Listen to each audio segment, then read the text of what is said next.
Assalamualaikum warahmatullahi wabarakatuh. Setelah saya jelaskan betapa mudahnya cara membuat token di Waves hanya dengan modal kurang lebih Rp26.000 dan hanya dalam waktu kurang dari 10 menit saja, kita bisa membuat token dalam jumlah berapapun. Saya memberikan contoh membuatnya 1 juta token. Mau 10 juta, mau 1 miliar, itu tidak ada batasan. Apakah token sahabat guru yang saya buat ini bisa langsung diperdagangkan? Sangat bisa. Misalnya saya ingin memperdagangkan token ini di Waves Exchange ini. Bagaimana langkahnya? Pertama kali saya menentukan harga. Berapa harga token ini per satu tokennya? Caranya sangat sederhana sekali, dan pihak yang paling dominan yang bisa menentukan harga token ini di pasaran adalah si pembuat token itu sendiri. Tidak mutlak supply and demand. Mari saya jelaskan cara penentuan harganya. Ketika saya akan memasarkan token ini di sebuah crypto exchange, anggaplah di Waves Exchange tadi, ada 3 variabel utama yang akan menentukan harga. Yang pertama adalah stok rupiah. Jika saya memperdagangkan token ini dengan rupiah, kalau saya memperdagangkannya dengan Waves, maka saya harus memiliki stok Waves. Anggaplah saya akan memperdagangkannya dengan rupiah, maka saya harus punya stok rupiah. Kemudian nanti akan bisa ditentukan berapa harga per tokennya. Dan variabel yang ketiga adalah stok tokennya berapa. Misalnya saya memasukkan stok rupiah ke stok exchange ini 10 juta rupiah. Dan saya memasukkan stok tokennya 500 token. Maka akan terbentuk harga pertama yaitu Rp20.000 per token.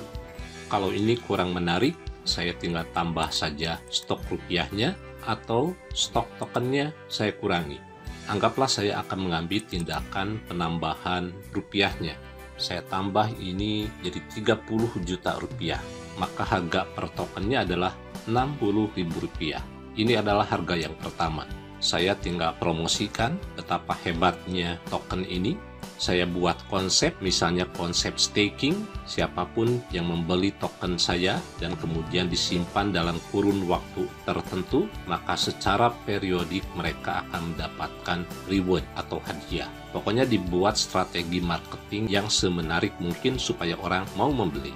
Anggaplah ada orang yang membeli sejumlah 5 juta rupiah di harga Rp60.000 per tokennya. Maka orang ini akan mendapatkan token sebanyak 83 token. Stok rupiah yang saya miliki bertambah 5 juta rupiah menjadi 35 juta rupiah. Dan jumlah token yang saya miliki akan berkurang sebanyak 83, jadi sisanya tinggal 416,67 token. Dan anggap ini yang membeli itu adalah market taker. Ada market taker, yaitu yang membeli harga yang sedang berlangsung pada saat itu, dan ada market maker. Market maker itu adalah mereka yang membeli token dengan harga pending, yaitu ingin membeli atau ingin menjual pada harga tertentu, bukan pada harga yang sedang berjalan. Jadi semua contoh yang saya berikan ini adalah market taker yang membeli token pada harga yang sedang berlangsung. Karena stok rupiah saya sudah bertambah menjadi Rp35 juta dan tokennya berkurang, maka secara otomatis harga ini akan naik, yaitu menjadi Rp84.000 per tokennya. Ketika ada yang membeli lagi, misalnya 10 juta rupiah di harga Rp84.000, maka dia akan mendapatkan 119 token. Rupiah yang saya miliki menjadi bertambah stoknya menjadi 45 juta rupiah, tokennya menjadi berkurang yaitu tinggal 297,62 token, dan harga tentu saja akan semakin naik menjadi Rp151.200 per tokennya. Ketika ada lagi yang membeli Rp7.500.000 di harga Rp151.200, dia akan mendapatkan 50 token, rupiah saya pun semakin bertambah menjadi Rp52.500.000. Stok tokennya berkurang, tinggal 248,02, dan harga tentu saja semakin naik menjadi Rp211.680 per token.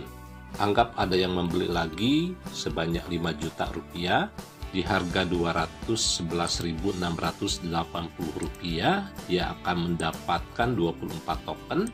Rupiah saya bertambah stoknya, token saya berkurang stoknya, dan harga akan semakin naik menjadi Rp256.244.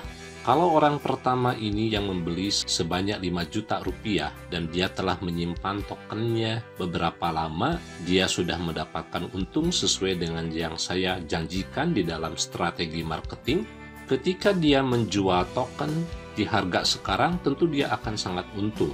Dia membeli Rp60 per token dan dia bisa menjualnya di harga Rp256.244. Pertanyaannya adalah, saya sebagai pengelola token, bisakah saya intervensi agar harga jual itu tidak terlalu tinggi? Tentu saja bisa, dengan beberapa cara. Saya menambah stok tokennya semakin banyak, atau saya mengambil rupiah ini.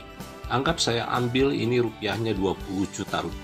Saya tarik, maka secara otomatis harga akan turun menjadi Rp89.128 per tokennya.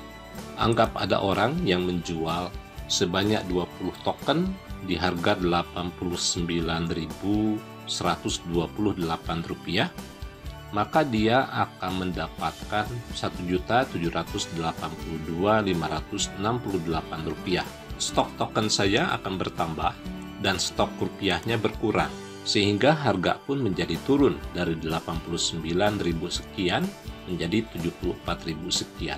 Apa yang ingin saya jelaskan kepada Anda adalah bahwa tidak mutlak naik turunnya harga sebuah token itu adalah karena supply and demand, tetapi bisa jadi adanya intervensi dari pengelola token itu sendiri. Tentu saja saya sebagai pengelola token sebetulnya bisa membuat harga dalam waktu singkat naik kembali dengan dua cara, yaitu menambah stok rupiahnya atau mengurangi stok token yang ada. Dan tentu saja hal itu akan saya lakukan dengan berbagai macam pertimbangan.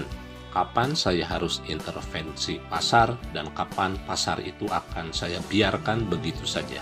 Inilah Bapak dan Ibu gambaran sederhana tentang naik turunnya harga di sebuah crypto exchange. Supply and demand itu bisa dijadikan sebuah senjata yang sangat ampuh kalau saya mau melakukan exit plan.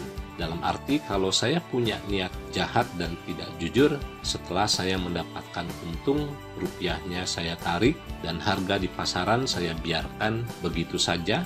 Dan ketika harga semakin turun, maka saya punya senjata untuk menyalahkan supply and demand. Menggeluti bisnis token ini sebaiknya dibarengi dengan pemahaman yang komprehensif tentang token itu sendiri. Mudah-mudahan ada manfaatnya. Terima kasih. Wassalamualaikum warahmatullahi wabarakatuh.